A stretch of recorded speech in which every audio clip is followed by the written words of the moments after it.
سيدنا محمد وعلى آل سيدنا محمد. دع الناس يا قلبي يقولون ما بدا لهم وتثيق بالله رب الخلائق.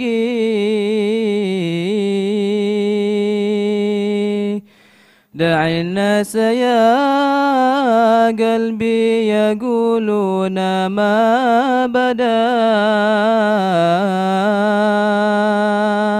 لهم وتثيق بالله رب الخلائق.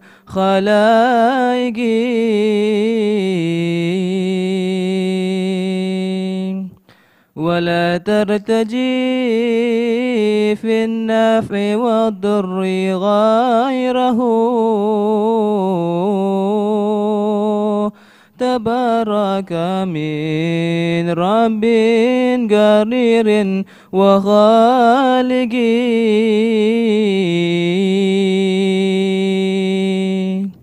فليس لمخلوق من الأمر هاهنا ولا ثم شيء فات من قول صادقين.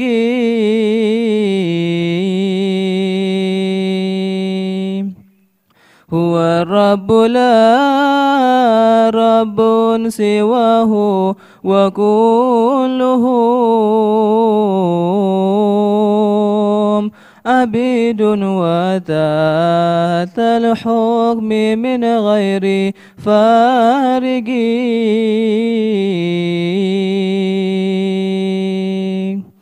نعم بعضهم ممن يحب ويرتضي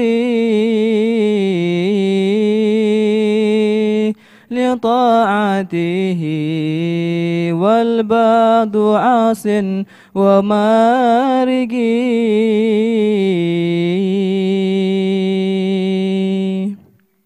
بتوفيقه صار المطيع يطيعه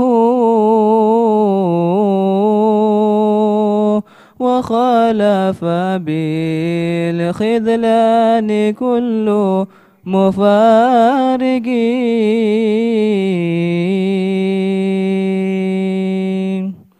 فاسأل ربك التوفيق والعفو والرضا وكونا مع أهل الهدى والطرائق.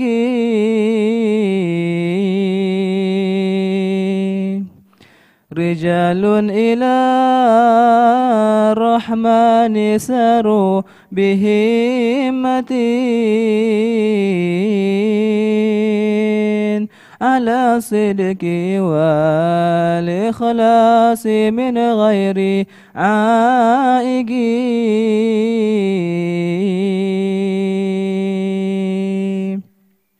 فنالوا الذي كل المطالب دونه فلله من عيش كريم ورائق.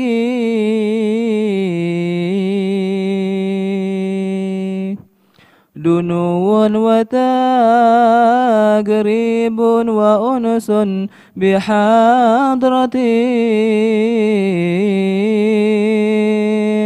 مقدسة في منتهى كل سابق.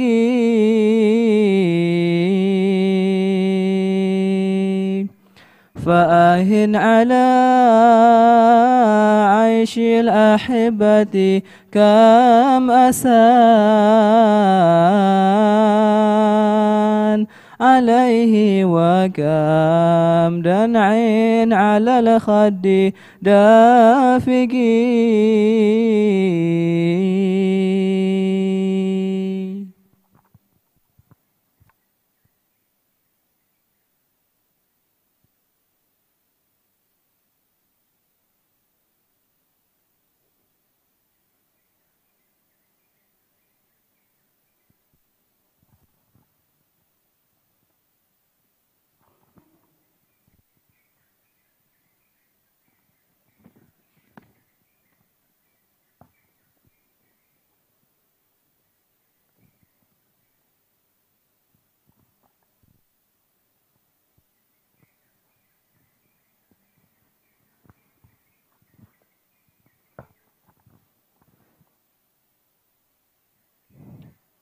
يا قريب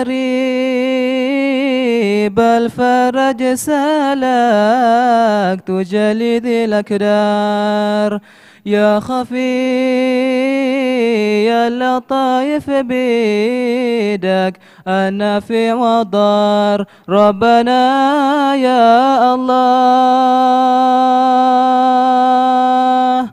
عافنا واعف عنا واكفنا شر الأشرار والبلياس والعهد والذم والعار ربنا يا الله واغفر الذنب وارحمنا وعذنا من النار سلك بك يا رب يا خير غفار ربنا يا الله سلك بك يا رب يا خير ستار سلك بك يا رب يا نور الأنوار ربنا يا الله سلك بالمصطفى الهادي لنا خير مختار وابن عامي على الحبار كيدوم الأبرار ربنا يا الله وابنتي المصطفى زهراء البتول أم الأطهار والحسن والحسين أهل الكسا خير أخيار ربنا يا الله سألك يا الله بهم تحفظ لنا الربيع والدار والقرابات والأصحاب والأهل والجار ربنا يا الله ورشدي الولي إنه يا إله السمحار لم يزال في عنا داير مع كل من دار ربنا يا الله في شباب من وقع في بحر عجل تيار واصلح الكل يا عليم بمكنون الأسرار ربنا يا الله واصلح الكل يا عليم بمكنون الأسرار واختموا الكون صلى الله على نور الأنوار ربنا يا الله أحمد المصطفى ولي مصابه الأقدار والصحابة مهاجرهم لوجهك والأنصار ربنا يا الله كلما غرد القمر على غصان الأشجار أو تراس نسمات الحي في وقت الأسحار ربنا يا الله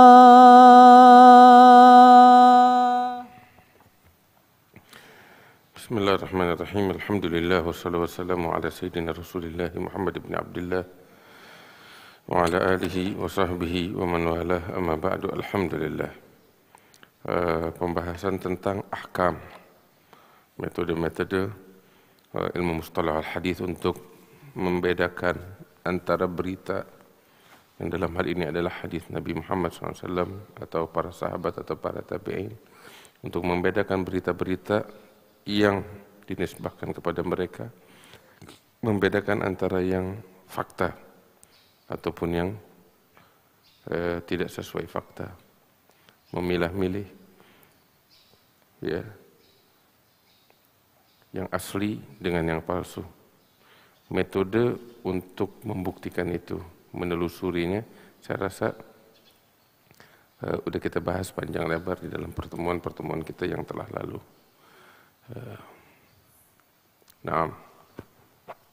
Udah kita bahas panjang lebar. Dan ketika kita memahami apa yang kita bahas, jangan kita anggap bahwa kita udah menguasai ilmu mustalah al-hadits, enggak. Itu baru awalnya aja. Yang kita bahas nih kitab Manhalul Latif, itu baru ibaratnya kalau kita belajar fikih itu ya, baru kitab Risalatul Jami'ah, walaupun Risalatul Jami'ah bukan kitab kecil tapi dibaca sebagai kitab pertama bagi para pemula. Di atasnya masih ada kitab-kitab yang besar. Ya. Masih ada kitab-kitab yang besar yang perlu kita pelajarin lagi di dalam ilmu mustalah al-hadits. Tetapi sedikit banyak dengan apa yang kita pelajarin dari ilmu mustalah al-hadits, kita tahu bahwasanya di sana ada metode untuk memilah dan memilih berita yang fakta atau yang tidak sesuai dengan fakta. Ya.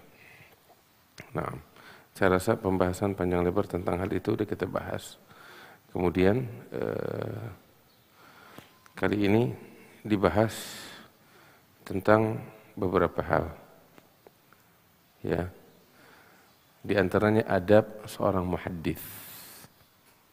Ya, adab seorang muhaddits. Orang yang berkecimpung di ilmu hadis, yang membidangi ilmu hadis secara khusus. Mereka enggak sama seperti orang-orang yang membidangi ilmu-ilmu agama yang lain. Kenapa demikian? Sebab yang dia bawa, yang dia pikul adalah hadisnya baginda Rasulullah sallallahu alaihi wasallam. Bukan sembarangan. Yang dia bawa adalah Nabi besar Muhammad sallallahu alaihi wasallam. Jadi enggak sembarangan. Ya. Terus juga di dalam memikul hadis-hadis Nabi Muhammad sallallahu alaihi wasallam, ada syarat-syarat yang harus dipatuhi pada sosok si periwayat itu, si pemikul hadis. Apa syarat-syaratnya? Dia harus memenuhi syarat sihhatul hadis dari segi adalah, dari segi dhabt, ya kan? Kalau dia enggak memenuhi syurutul sihhah dari adalah, dari tamam dhabt, maka ucapan yang dia sampaikan enggak ada artinya. Enggak kuat, lemah. Karena dianya lemah. Karena itu seorang muhaddits harus menjaga perilakunya untuk senantiasa menjadi sosok yang bersifat adalah, untuk senantiasa menjadi sosok yang bersifat tamam dhabt. Artinya enggak sama dengan yang lain-lainnya. Gitu. Nah, karena itu di sini dibahas oleh Syekhna Sayyid Muhammad bin Alawi Al-Maliki tentang adabul muhaddits, adab seorang muhaddits, dan yang dibahas di sini hanyalah sebagian kecil. Masih banyak lagi. Ya. Adab-adab daripada seorang muhaddits. Di sini disebutkan, qala al-musannif rahimahullah wa nafa'ana bihi wa bi ulumihi wa bi ulumi sa'ir salihin ila yaumil din. Amin. Qal adabul muhaddits. Ilmu al-hadits ilmun syarifun yunasibu makarimal akhlaq wa mahasin asy-syiyam wa yunafiru masawi al-akhlaq wa huwa min ulumil akhirah la min ulumid dunya. Faman arada at-tasaddiya li isma'il hadits aw li ifadati syai'in min ulumihi falyuqaddima tashihan niyyah wa ikhlasiha waliyutahhir qalbahu minal aghrad ad-dunyawiyah wa adnasiha waliyahdhar baliyata hubbir riasah. Di sini disebutkan ilmu hadis itu adalah ilmu yang sangat mulia.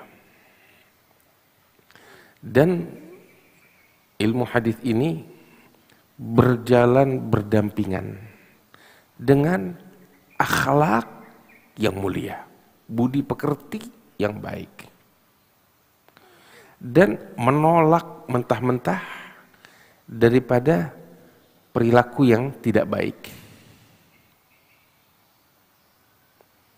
Kenapa demikian? Seperti kita jelaskan di syurutus sihhatul hadis, adalatul rawi, seorang rawi itu harus bersifat adalah. Dan makna adalah ya seorang yang muslim, ya mukallaf, terus lam yartakib kabirah wa lam yusirru ala saghirah wa ghalabat ta'atuhu ma'asih, ya, terus walam takhtal muru'atuh. Itu sifat adalah, ya, definisinya seperti di awal kita jelaskan, adalah seorang yang muslim. Apa artinya muslim? Seorang yang beriman kepada Allah, ada keimanan di dalam hatinya. Yang kedua, mukallaf, dia adalah seorang yang baligh dan agil.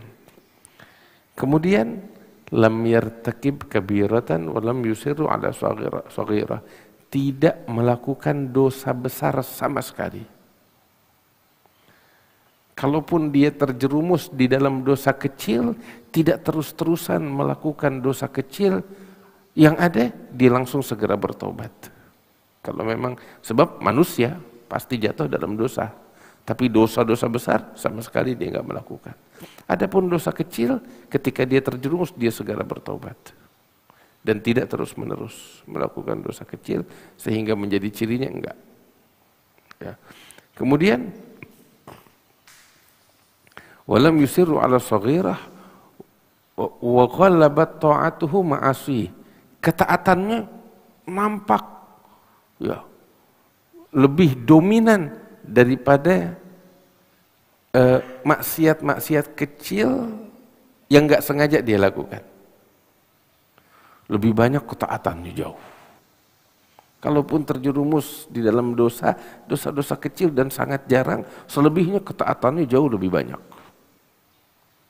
Kan gitu. Walam takhtal muru'atuh. Muru'ahnya itu nggak cacat. Apa artinya muru'ah? An yakhtakhallagal insan bi akhlaqi amsalih. Seseorang itu, ya, dia berperilaku yang layak dengan statusnya. Contoh, ya,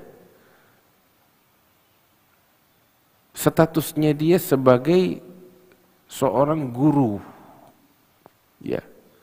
Perilaku seorang guru nggak sama seperti perilaku seorang seorang jalanan, ya kan? Itu guru yang mungkin mengajar di sekolah. Seorang guru punya perilaku yang layak untuknya. Itu namanya muru'ah. Contoh lain, orang tua. Orang tua itu kan punya ciri, punya gaya, punya perilaku yang layak sebagai seorang orang tua bagi anak-anaknya. Enggak sama perilaku orang tua dengan perilaku preman di jalan. Nah, ini namanya muru'ah. Seseorang berperilaku sesuai dengan statusnya. Kalau dia tidak berperilaku sebagaimana statusnya, maka cacat muru'ahnya. Nah, seorang muhaddits, ya, seorang muhaddits itu kan ada perilaku yang layak untuk seorang muhaddits, nggak sembarangan. Faham? Seorang ulama, dia ada perilaku yang layak untuknya, nggak sama seperti santri. Iya kan? Enggak sama seperti santri. Ada perilaku yang membedakan dia dengan yang lain. Dari gaya bicara, dari gerak-gerik, itu namanya muru'ah. Nah, al-adalah itu dia salah satunya. Muru'ahnya itu enggak cacat. Dia berperilaku dengan perilaku yang layak dengan statusnya, sesuai dengan statusnya. Faham? Kalau dia enggak berperilaku demikian, maka cacat muru'ahnya. Ketika muru'ahnya cacat, maka adalahnya juga cacat. Sampai dikasih contoh, ya, dikasih contoh oleh para ulama. Mohon maaf, dikasih contoh oleh para ulama. Seorang alim, dia minum berdiri, padahal minum itu sunnahnya duduk. Nah ini muru'ahnya takhtal. Muru'ahnya dia, apa sih namanya? Cacat. Gitu. Sampai itu katanya seorang alim tertawa terbahak-bahak di depan umum. Gitu. Itu dikasih contoh semacam itu oleh para ulama. Katanya hal semacam ini enggak layak bagi seorang alim. Yang tertawa terbahak-bahak itu apa sih namanya? Pelawak. Seorang alim dia dengan wibawa, ya, kewibawaan, keanggunan, ya, dan seterusnya. Itu seorang alim. Maka itu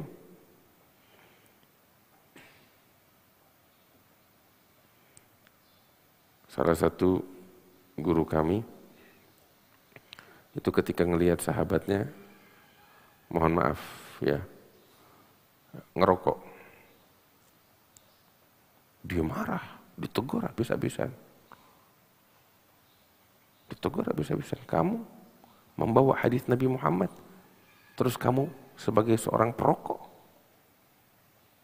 mulut yang bau, ya bau rokok. Terus kamu membawa hadisnya Nabi Muhammad SAW, ya, atau kamu menampilkan dirimu sebagai seorang yang ahli hadis.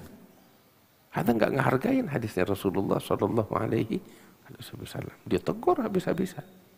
Terlepas daripada rokok itu beda pendapat ulama antara yang mengatakan haram atau makruh.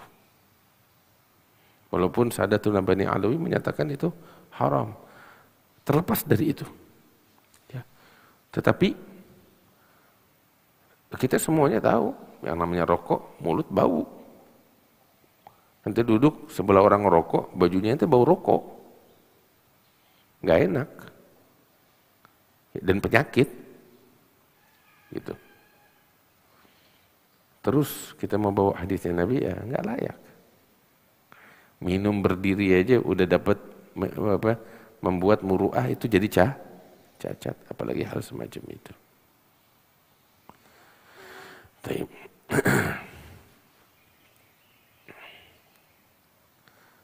Nah ini kembali kepada ucapan Syekhana Sayyid Muhammad Al-Maliki. Artinya ilmu hadis itu ilmu yang mulia, yang berdampingan dengan akhlak yang mulia dan menolak secara tegas perilaku yang tidak baik. Kenapa demikian? Sebab di dalam ilmu hadis ada namanya syurutus sihah, dan salah satu syurutus sihah adalah al-adalah. Dan adalah seperti yang saya jelaskan. Orang yang memiliki sifat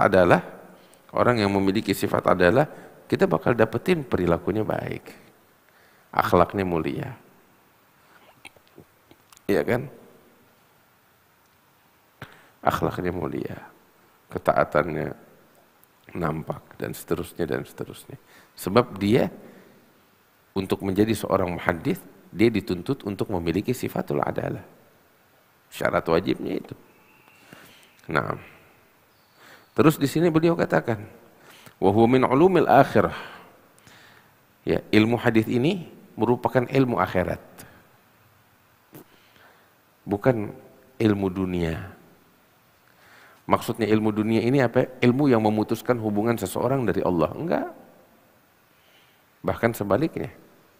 Ini ilmu akan terus membuat pemiliknya berkoneksi dengan Allah, dengan Nabi Muhammad sallallahu alaihi wasallam. Sebab ketika dia membawakan hadis Nabi Muhammad sallallahu alaihi wasallam, setiap kali dia mengucap Nabi Muhammad, menyebut nama Nabi Muhammad aja itu pahala. Ya kan? Nyebut namanya Nabi Muhammad adalah pahala.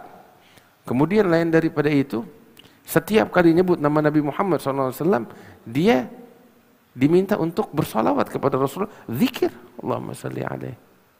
Iya kan? Terus terkoneksi, nggak putus dengan Allah. Terus lain daripada apa yang disampaikan oleh beliau Rasulullah SAW daripada tuntunan-tuntunan agama, ya kan, nasihat-nasihat. Nah, hadza din wa hadza dzikir. Gitu. Karena itu ilmu hadis adalah bagian daripada ilmu akhirat. Nah, oleh karena itu, faman arada tasaddi li isma'il hadis atau li ifadati syai'in min ulumi. Barang siapa yang ingin tampil untuk membawakan hadis, menyampaikan hadis, atau untuk menyampaikan ilmu-ilmu yang berkaitan dengan hadis nabawi, maka hendaknya pertama, ini adab. Apa itu?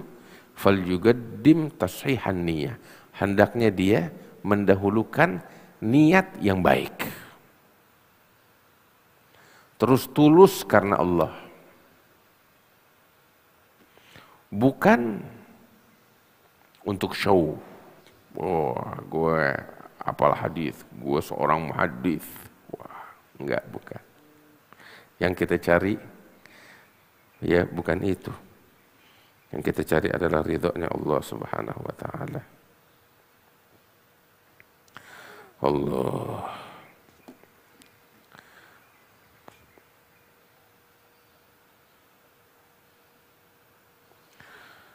Wal yutahhir qalbahum minal aghrad ad-dunyawiyah wa adnasiha. Hendaknya dia sucikan hatinya dari tujuan-tujuan untuk mengejar dunia dengan ilmu hadis yang dia miliki.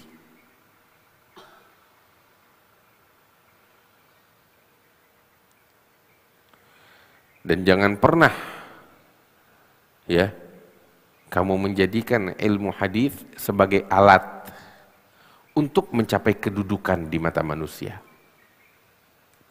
Ya sebab kan ini memang ilmu, wah, sangat sangat menawan, sangat cantik dan anggun bagi pemiliknya. Ya bayangin, ya seorang muhadis ketika membawakan hadis, dia bawakan sanadnya, sanad periwayatannya. Ini kan membuat sosoknya itu begitu anggun dan cantik. Ya, di atas para ulama yang lainnya. Menunjukkan kebolehannya. Nah, hati-hati, jangan kamu jadikan hal itu sebagai alat untuk kedudukan, mau di atas yang lain. Jangan. Faham? Jangan. Itu bukan alat. Hadisnya Nabi Muhammad bukan alat untuk itu. Tapi hadis-hadisnya Nabi Muhammad sallallahu alaihi wasallam adalah tujuan, al-asl yang kita cari. Allah.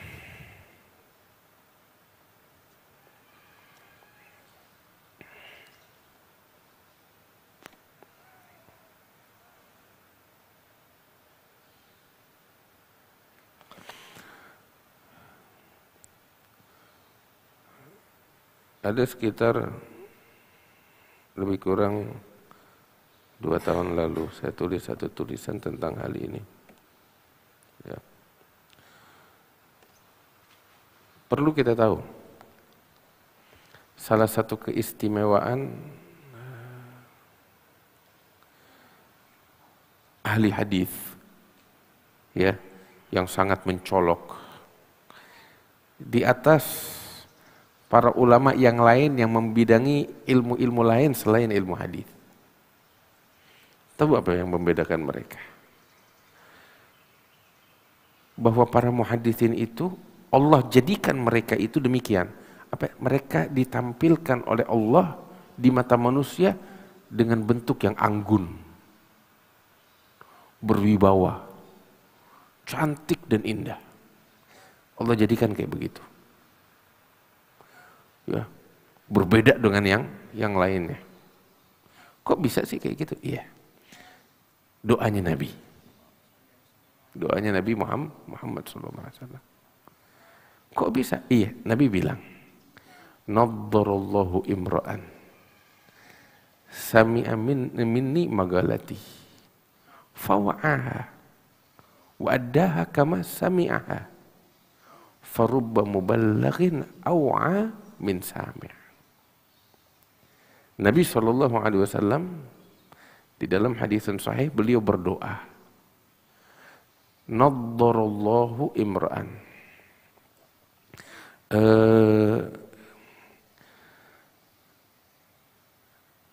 sebentar, Anda cari terjemahan yang tepat untuk ini.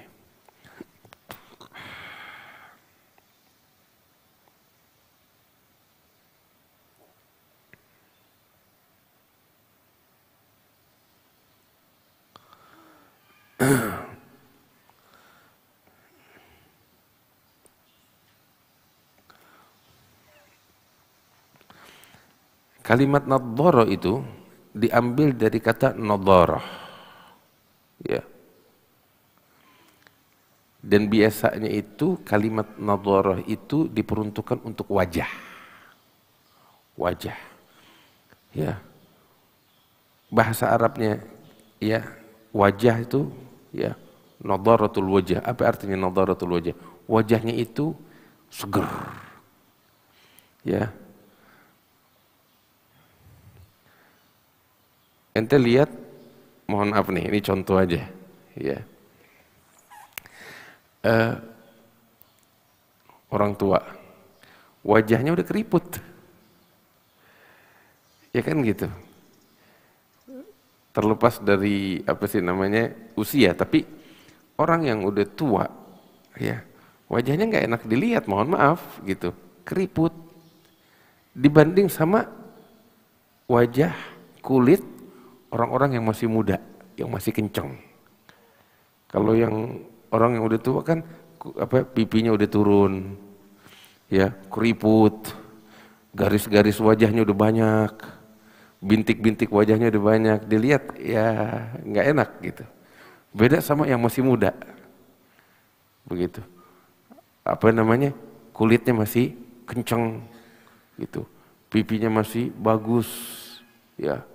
Apa bahasanya masih tembem gitu.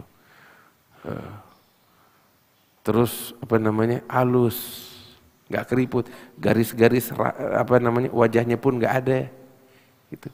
Apalagi ditambah kalau bahasanya orang sekarang tuh salon glowing, tahu glowing, mengkilap. Ya. Nah itu namanya nadharah, seger dilihat. Seger dilihat, ada nadharah. Ya. Apalagi ketika dia habis mandi, cerah, ada artinya nadharah itu dia. Nah itu di orang tua, ini yang muda. Ada lagi yang bayi, tahu bayi, kulitnya lebih apa namanya, lebih halus lagi, lebih segar lagi, itu yang bayi. Dilihat enak, dipegang enak, disentuh enak, nggak bosan ngelihatnya. Ini perbandingannya. Nah maksudnya nadharatul wajah, wajah yang cerah, nah kayak itu tuh, kayak pemuda atau yang bayi, yang masih fresh, gitu, masih bagus, cakep, itu arti nadharah. Terus dibungkus dengan kewibawaan, anggun, bagus, cakep, nggak cuma sekedar, nggak harus tampan. Ada orang yang seger, sekalipun bukan orang yang tampan, biasa aja, gitu. Tapi wajahnya gitu enak dilihat, cerah, gitu. Paham? Nah, itulah kalimat nadharah. Dan Nabi SAW mendoakan, nadharallah, semoga Allah ya menjadikan wajah mereka nadhir, apa namanya, seger, anggun, cakep, bercahaya, seperti yang tadi saya jelaskan panjang lebar. Didoain nama Nabi Muhammad SAW seperti itu, semoga Allah menjadikan wajah mereka seperti itu. Ya. Nah, ente kalau lihat di majelis, ya, ada orang yang keriput sama orang yang cakep ganteng. Ente demennya lihat yang mana? Lihat yang cakep yang ganteng. Begitu. Penampilannya enak dilihat. Paham enggak? Nah, itulah keistimewaan mereka. Makanya para muhaditsin ketika tampil di majelisnya para ulama, mereka nampak ya lebih anggun di atas yang lainnya. Kenapa? Doanya Nabi. Nggak usah jauh-jauh deh.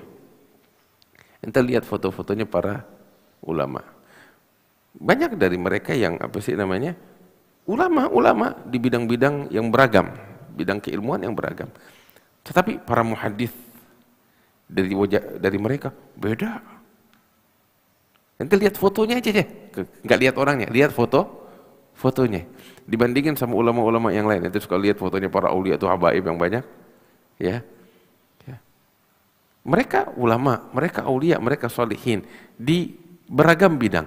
Tapi dari mereka ini, beberapa dari mereka yang memang seorang muhadits. Contoh seperti siapa tahu? Syekhna Sayyid Muhammad bin Alawi Al-Maliki.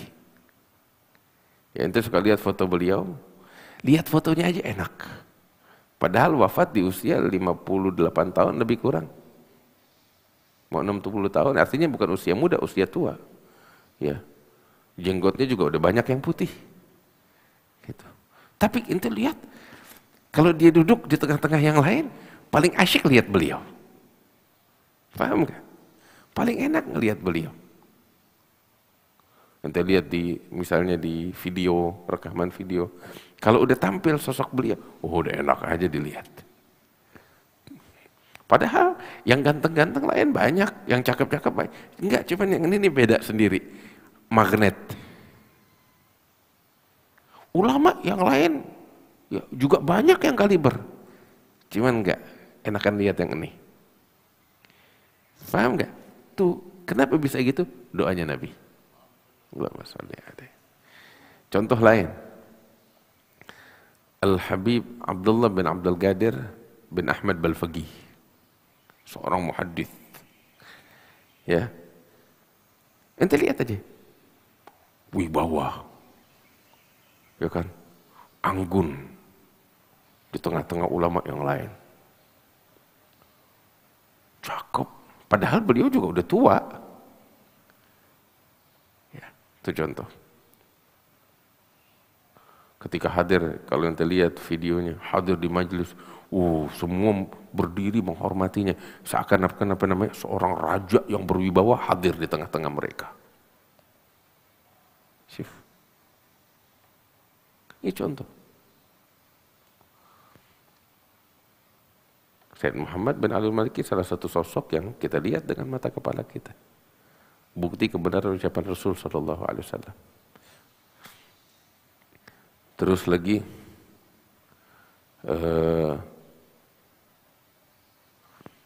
banyak. Ente lihat ya di foto-foto para habaib, para aulia.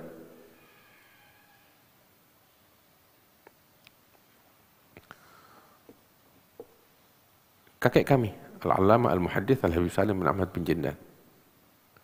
Ya. Ketika beliau duduk tampil di tengah-tengah para ulama yang lainnya, mereka ulama-ulama besar, tapi Habib sendiri, beliau sendiri yang tampil dengan sosok seorang muhaddits dibanding yang lain-lainnya. Nanti lihat lain, benar lain. Itu kita lihat fotonya. Ketika lihat fotonya aja, ngelihatnya beda sama yang lain. Kenapa? Ya, doanya Nabi Muhammad SAW. Ada satu foto tuh, ya, foto tua. Mungkin nanti orang juga pernah lihat. Lagi duduk di situ tuh di Bogor. Ya kalau nggak salah di Bogor. Itu ada Habib Ali bin Husain Al-Attas. Ada Habib Salim Jindan. Itu waktu Habib Salim usianya masih muda, mungkin baru sekitar 35 atau 40 tahun kurang. Nggak sampai 40, masih muda. Itu. Terus ada Habib Ali Kuitang. Ada Habib Alawi bin Muhammad Al-Haddad. Ada lagi yang paling tua di situ adalah Habib Abdullah bin Hasan bin Abdullah Al-Attas. Ya. Abahnya Habib Ahmad bin Abdullah bin Hasan Al-Attas, sahib Asmaul Husna. Itu yang di situ tuh di majelis di Bogor. Paling muda satu beliau, Habib Salim Jindan. Dari semua yang hadir tuh paling muda beliau, yang lain udah pada tua semua. Tuh ketika kita lihat foto-foto mereka, asyik ngelihatnya. Tapi yang satu ini nih ada magnetnya. Benar. Ente sendiri deh coba lihat. Saya ketika pikirin kok bisa ya lain gitu. Kenapa? Doanya Nabi, naddarallahu imra'an. Semoga Allah menjadikan mereka, wajah mereka itu nadir. Nadir itu seperti yang tadi saya jelaskan, cerah, bercahaya, ada magnetnya. Tuh. Allah.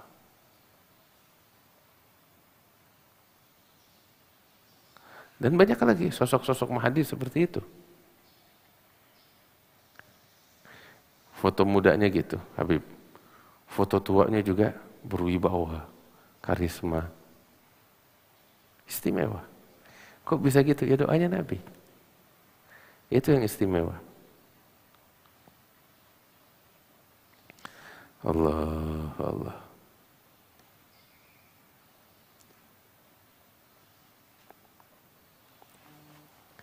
Karena itu, ya, seperti saya katakan, ini kan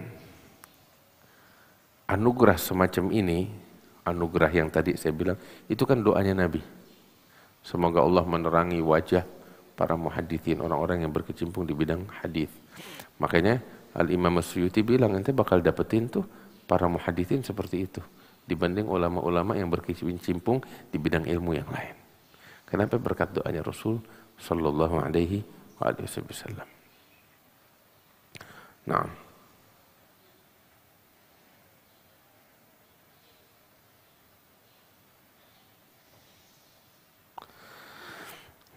cuman ini kan ketika seseorang itu di dalam satu perkumpulan, bukan sekali, bukan dua kali, jadi primadona.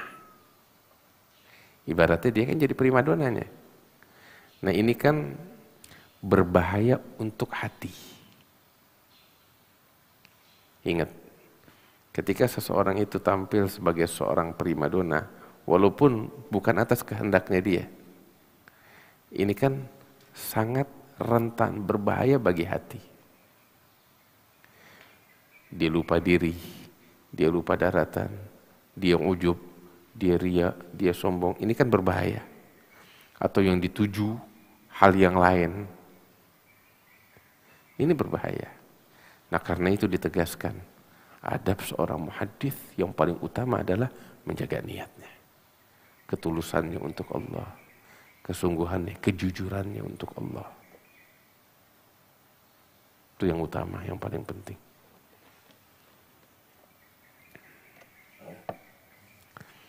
Jelas? Itu yang utama, harus kita perhatikan. Nah,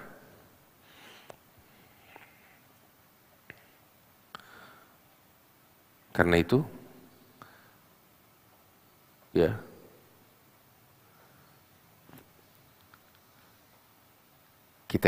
kita thalabatul ilm secara umum dan siapapun di antara kita yang membidangi ilmu hadis secara khusus, dia bagusin niatnya. Kita mau bawain hadis, ketika kita menyampaikan hadis Nabawi Nabi Muhammad SAW, ya, apa tujuannya? Membawakan sanad periwayatan, apa tujuannya? Itu harus kita renungin. Bisa aja kan kita bawain hadis tanpa bawa sanad. Kenapa ente bawain sanad? Sanad hadis periwayatan. Apakah untuk tampil supaya tampil lebih anggun dari yang lainnya? Nah ini cacat di dalam niat. Itu harus kita pikirkan, kita renungkan. Apa tujuannya? Apa yang memotivasi? Sebab yang utama bagi seorang muhadits adalah niat yang baik. Untuk mencari Allah bukan untuk yang lain. Ya, ini PR bakal kita sekalian. Renungin. Apa sih niat kita dalam hal itu? Apa tujuan kita? Apa yang mendorong kita? Apa yang memotivasi kita untuk itu? Wahai talabatul ilm. Jelas.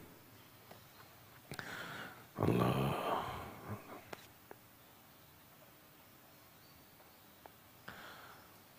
Terus juga kan, ketika seorang muhadits itu tampil dengan membawa sanad periwayatan, itu kan membuktikan hafalan dia yang luas, membuktikan keilmuan dia yang luas. Kalau sekedar, ya mohon maaf, ngajar fikih, ngajar yang tafsir, itu kan lebih kepada bertumpu kepada pemahaman. Tapi kalau membawakan sanad hadis itu kepada kekuatan hafalan. Enggak semua orang punya. Ya, itu hanya orang-orang tertentu. Berapa banyak orang-orang ahli di bidang tafsir, di bidang fikih, di bidang sirah, tetapi hafalan mereka lemah. Berbeda dengan muhaditsin, mereka punya keunggulan di situ, hafalan yang sangat kuat. Ya. Nah itu kan menampilkan kebolehan dia yang nggak dimiliki oleh orang lain. Nah itu berbahaya bagi sisi hati, bagi hati. Nah karena itu kita harus mengikhlaskan, mentuluskan niat kita. La ilaha illallah.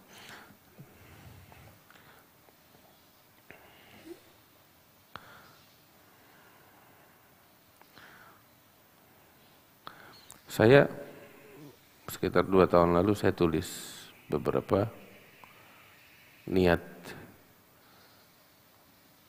bagi seorang yang berkecimpung di ilmu hadis. Apa yang memotivasi dia untuk tampil semacam itu? Ya. Sehingga beberapa saya tulis di situ, ya. Bahwasanya salah satunya ilmu ini saya nggak bilang punah, tapi udah langka. Orang faham ilmu mustalahul hadis banyak. Orang memahami hadis Nabi Muhammad SAW banyak. Tetapi yang berkecimpung mendalami ilmu hadis nggak banyak. Orang yang mendalami ilmu fikih sebanyak-banyaknya. Ya kan? Tapi berkecimpung di bidang ilmu hadis dari segi jarah wa ta'dil, dari segi mustalahul hadis, dari segi periwayatan hadis, ya, asanid, sanad-sanad periwayatan, udah langka, jarang. Ente sekarang, ya, sekarang, saya nggak bilang nggak ada, tapi jarang, langka. Ente cari coba, ya saat ini yang hidup di masa kita ini, ya, yang ketika membawakan hadis, membawakannya dengan sanad periwayatan. Dapetin nggak? Jarang. Bukan nggak ada ya, mungkin ada 1-2, tapi jarang.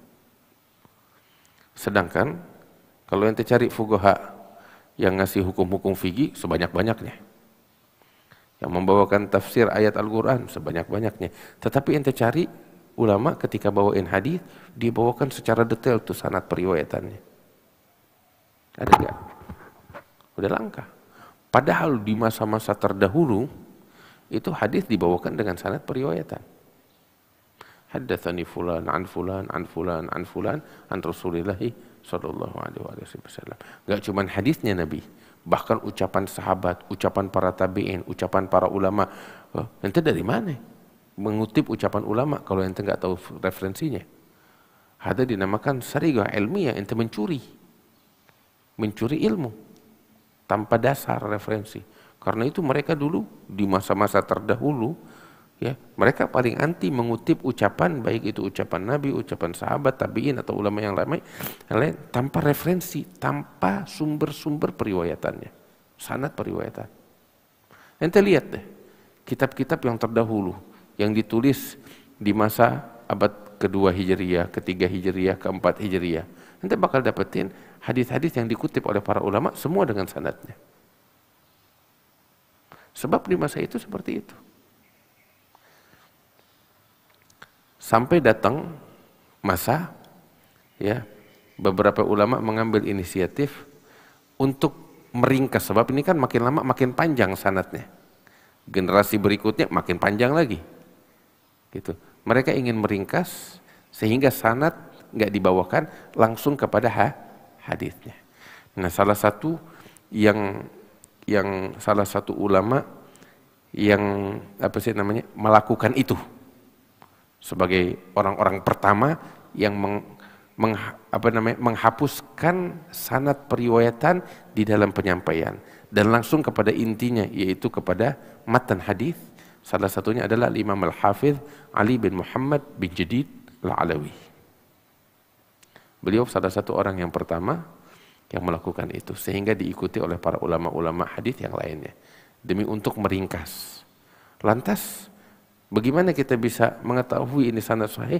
Di masa itu, tadwin, pencatatan hadis-hadis riwayat itu sudah selesai, sehingga nggak harus lagi membawakan sanad dengan hadis dengan sanadnya. Karena itu Al-Imam Ali bin Muhammad bin Jadid Al-Alawi dan yang lainnya berinisiatif seperti itu. Kalau enggak ini bakal panjang. Gitu.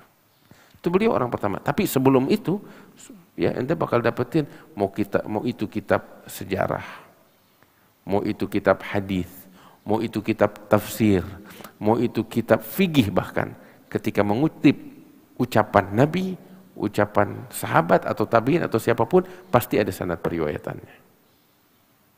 Makanya bahkan di dalam kitab fikih juga demikian. Kitab-kitabnya Imam Syafi'i yang beliau karang, ketika bawain hadis ya dengan sanadnya. Itu kitab fikih. Kitab sejarah seperti yang ditulis oleh Imam Al-Khatib Al-Baghdadi, Ibn Asakir dan lain sebagainya. Nanti bakal dapetin setiap bawakan mengutip suatu ucapan atau mengutip suatu kejadian, dibawakan sanadnya. Sebab dulu kayak begitu. Hingga datang masa-masa sekarang, sanad udah nggak ada, dibawa lagi. Lebih mudah bakal orang, ya. Ya, tapi dengan demikian hilang nih setengahnya ilmu. Ya. Makanya Anda bilang, langka yang tercari zaman sekarang kayak begitu. Dulu banyak. Di antara orang-orang yang saya dapetin seperti itu adalah Syekhana Sayyid Muhammad bin Ali Al-Maliki. Itu dia bawa hadis, ucapan, dia bawa dengan sanadnya. Haddatsani fulan an fulan an fulan an fulan an Rasulillah sallallahu alaihi wasallam. Dari sanadnya dia. Terus juga itu di generasi beliau. Di antaranya Syekh Muhammad Yasin Al-Fadani juga begitu. Kakek kami Al-Allamah Al-Muhaddits Al-Habib Salim bin Ahmad bin Jindan, wah, itu juga tegas. Tiap bawa ayat atau bawa hadis, bawa ucapan, mengutip apapun dengan sanadnya, nggak sembarangan. Haddatsana fulan an fulan an fulan an fulan, baik di dalam ceramahnya maupun di dalam karya tulisnya, selalu dibawakan sanad periwayatannya, bawakan referensi. Di antara ulama mutaakhirin yang melakukan itu dari Sadah Bani Adawi, Al-Habib Abdullah bin Abdul Qadir bin Ahmad Balfaqih, Darul Hadits Malang. Itu begitu. Di dalam ceramahnya, di dalam mengajarnya, kalau bawa hadis langsung dengan sanadnya, haddatsani fulan an fulan an fulan an fulan. Tuh sanadnya aja tuh panjang banget, bisa 30 orang. Baru hadisnya pendek. Ya, ntar dia kutip hadis yang lain juga begitu, haddatsani fulan an fulan an fulan an fulan. Bahkan seperti Habib Abdullah Balfaqih ini lebih top lagi, lebih hebat lagi. Masya Allah gitu. Tahu apa? Jangankan hadis, ya dia bawain hadisnya dengan sanadnya. Sampai ketika dia menugil ucapan dari satu kitab. Ini dari hafalannya loh. Dia bawakan di dalam kitab ini. Yang judulnya ini. Ditulis oleh, karya tulis oleh Fulan bin Fulan. Ya. Cetakan Darul Fikir atau Dar Abah begitu. Cetakan ini tahun sekian. Cetakan tahun sekian. Halaman sekian, baris sekian. Dikatakan ini sesuai dengan nasnya dari hafalannya. Sampai kayak begitu. Jadi kan ada orang cuman bawain nasnya aja dari hafalan. Ada lagi yang cuman nas sama halaman. Ini enggak, nasnya, halamannya, barisnya, jilidnya, jilid keberapa itu kitab. Terus cetakan mana, tahun berapa. Sampai sedetail itu. Tuh Habib Abdullah Al-Faqih kayak begitu. Dulu kakek kami Habib Salim Jindan juga begitu. Makanya Syekhana Kiai Haji Syukur Ya'qub tuh dan banyak lagi yang menyaksikan, beliau bilang, dia sendiri bilang, abah saya juga bilang, ya, sepupu saya Sayyid Muhammad bin Alwi Al-Hamid, Habib Muhammad Bulu juga cerita, dan banyak lagi. Itu orang kalau datang ke Habib Salim minta fatwa, datang ke Wakaf Potisar. Kiai Syukur datang cerita mana? Datang ke Habib Salim, Habib, Anda punya pertanyaan ini. Nggak dijawab sama Habib, kadang dijawab langsung, cuman kadang tuh Habib bilang,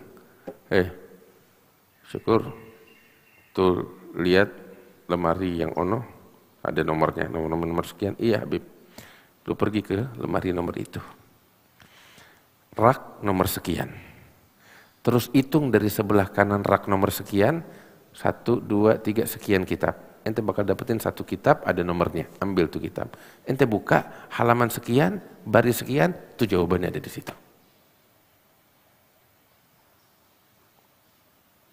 Dan yang cerita ke aneh seperti ini, nggak cuma Kiai Syukur Ya'qub, pelaku sejarahnya nih yang ngalamin itu, yang nanya langsung banyak. Seperti tadi nama-nama yang saya sebutkan. Habib begitu. Saking kuatnya hafalannya. Itu ketika ditanya, ketika nyampaikan juga begitu. Itu ketika ada syekhna, guru kami, Al-Habib Abu Bakar bin Syekh bin Ahmad, Ibn Syekh Abi Bakar bin Salim, guru kami di Ainat. Beliau cerita sama saya, dulu waktu Habib Salim bin Jindan tuh datang ke Hadramaut, beliau nih Habib Abu Bakar bin Syekh bin Ahmad yang dampingin kemana-mana. Itu kalau ceramah selalu bawa sanad. Sampai ulama-ulama Hadramaut tuh kagum, ngakuin udah. Ngakuin keilmuannya.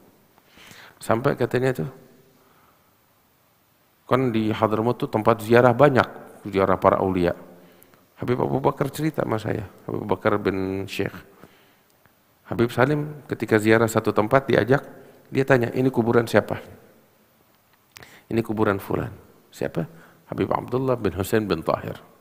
Maka saat itu Habib langsung bilang, haddatsani syekhi fulan, an syekhihi fulan, an syekhihi fulan, an sahib ad-dhari Abdullah bin Husain bin Tahir. Wa huwa an syekhihi fulan, an fulan, an fulan, an fulan, sampai ke Nabi Muhammad sallallahu alaihi wasallam. Tiap ziarah kubur nanya, ini siapa? Oh si fulan. Dia bawain sanadnya ke sahibul qabr sampai ke Nabi. Yang kayak begini langka udah kagak ada. Cari kayak gue susah. Dulu tuh masanya Imam Al-Bukhari, ya, Al-Bukhari datang ke satu tempat. Orang-orang dengar kedatangannya, wah disambut. Ya Imam, perdengarkan kepada kami hadis. Baik, atur perkumpulan. Ngumpul semuanya ribuan orang di masjid. Disediakan kursi untuk Al-Imam Al-Bukhari. Untuk apa? Dia duduk bawain hadisnya Nabi. Dengan sanadnya. Hadis pertama, hadatsani fulan, an fulan, an fulan, sampai ke Nabi Muhammad. Semuanya mencatat. Yang kedua, begitu. Itu namanya majlisul, al-isma. Majlisul imla. Imla'ul hadis. mengimlakkan hadis. Isma'ul hadis, memperdengarkan hadis. Ente cari kayak gitu, ada gak sekarang majelis kayak begitu? Nggak ada. Udah langka. Bahkan ya di beberapa negeri ilmu pun punah. Sampai dihidupkan lagi tuh di Mesir itu majlisul imla semacam ini seperti zaman para muhaditsin yang terdahulu. Ya, artinya seperti saya jelaskan, para murid duduk ratusan orang, ribuan orang, seorang muhadis duduk di atas kursi membawakan hadis dengan sanadnya. Mereka mencatat. Itu enggak ada lagi, itu zaman Imam Bukhari, Imam Muslim, Imam Tirmidzi, setelah itu udah punah. Nah, yang menghidupkan lagi di masa mutaakhir, masa yang belakangan ini, sampai di Mesir, udah langka. Dihidupkan lagi oleh Al-Allamah Al-Muhadits As-Sayyid Abdullah ya, bin Siddiq Al-Ghumari. Itu salah satu yang menghidupkan. Sayyid Abdul Aziz bin Siddiq Al-Ghumari. Dihidupkan lagi, dia bikin tuh majelis semacam itu. Tapi dengan wafatnya mereka juga punah lagi. Hilang. Dulu kakek kami Al-Allamah Al-Habib Salim juga seperti itu. Guru kami Kiai Haji Abdul Rashid bin Abdullah Syafi'i cerita sama saya. Beliau bilang dulu abah saya Kiai Abdullah Syafi'i itu seringkali mengundang Habib Salim bin Jindan ke Asy-Syafi'iyah atau kemana, hanya untuk apa? Minta Habib memperdengarkan kepada halayak hadis Nabi Muhammad. Hada majlisul imla, seperti zaman dulu muhaditsin. Di antaranya itu apa namanya? Hadithul musalsal bil awaliyah musalsalat. Kadang udah langka, enggak ada. Dulu banyak. Allah.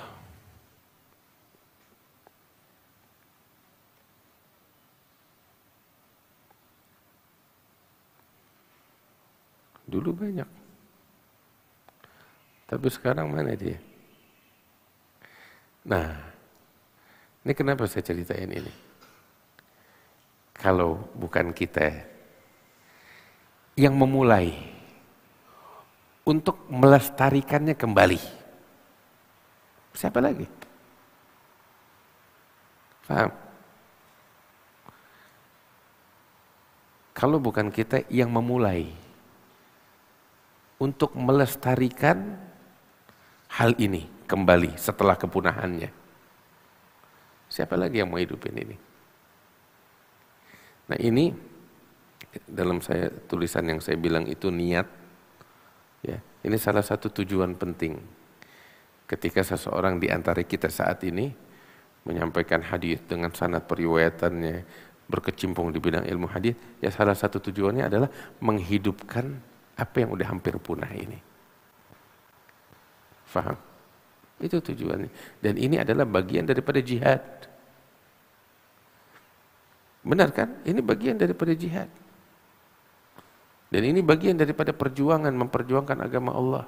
Sebab al-isnad minad din, sanad periwayatan itu bagian dari agama. Dia punah. Bagaimana? Nah, kita berjuang untuk menghidupkan ini lagi.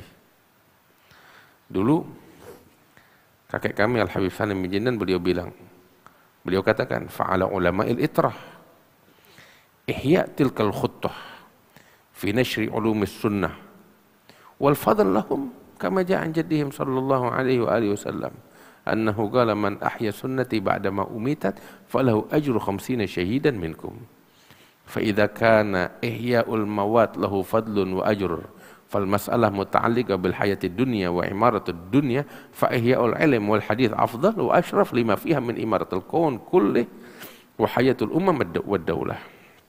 Habib pernah ceramah di kota Terim ketika tahun 1380 Hijriah. Beliau di Terim disambut oleh para ulama-ulamanya. Ya, beliau ngasih usulan kepada ulama-ulama di Terim untuk didirikan di kota Terim itu Darul Hadits. Darul Hadits artinya markas ilmu hadis, untuk ada di situ orang-orang yang mendalami ilmu hadis periwayatan, ya khususnya sanad periwayatan Sa'dah Bani Alawi, sehingga orang-orang di luar sana bisa bertukar sanad periwayatan, Sehingga ini hidup. Dan ini adalah warisan kita Sada Bani Alawi. Habib kasih usulan begitu kepada ulama-ulama diterima.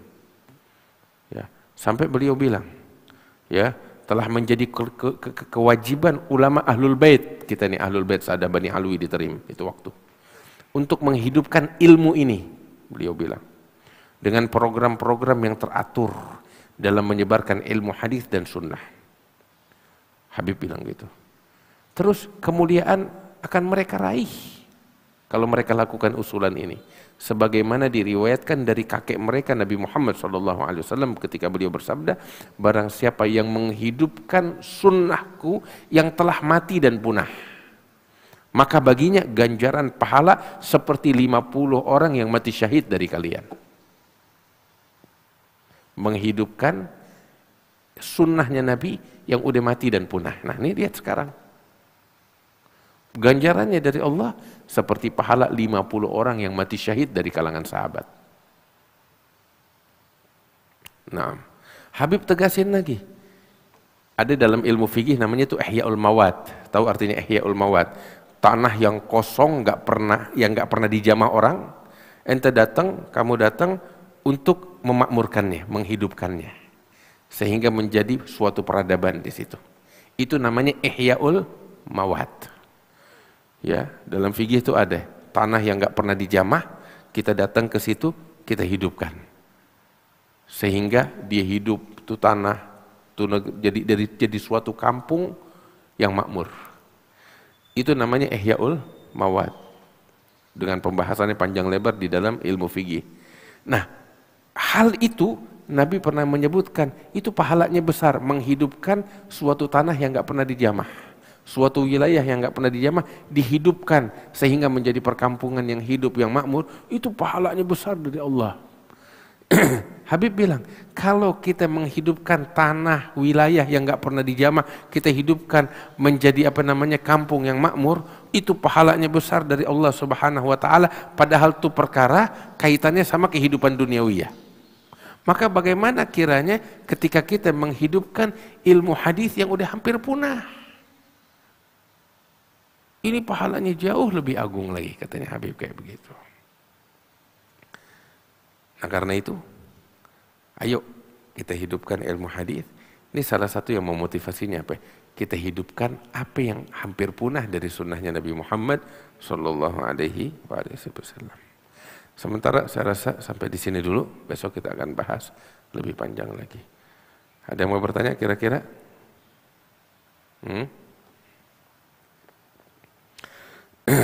Wallahu ta'ala alam bisawab. Al-Fatihah bil-qabul wa tamami kulli sulai syan dhahran batinan. Anallahu yaghfiru dzunub wa yasturul uyub wa yakshiful kurub wa ajil bil matlub wa yasli syan dhahran batinan ila hadratin Nabi Muhammadin sallallahu alaihi wa alihi wasallam. Al-Fatihah.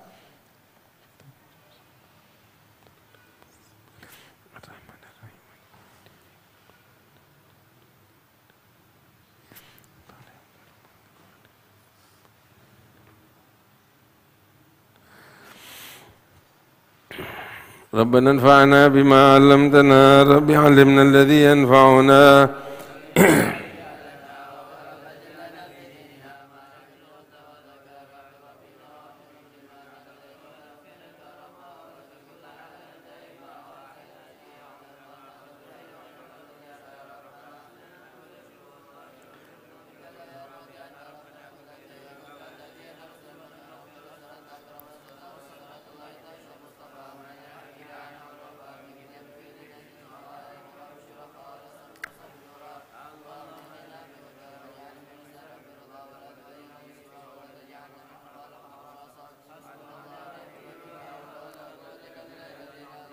يا ربنا اعترفنا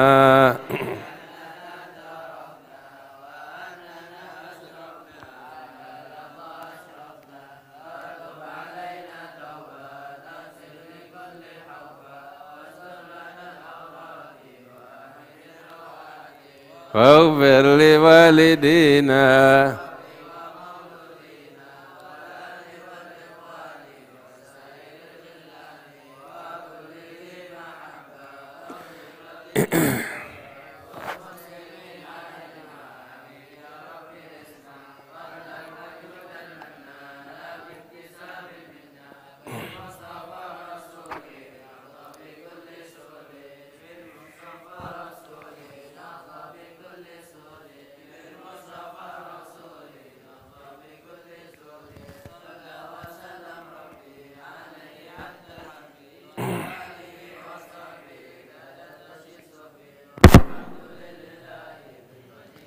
الفاتحة والقبول تمام كل سورة الإشارة ظهر باتنا إلى حضرة النبي محمد صلى الله عليه وسلم. الفاتحة.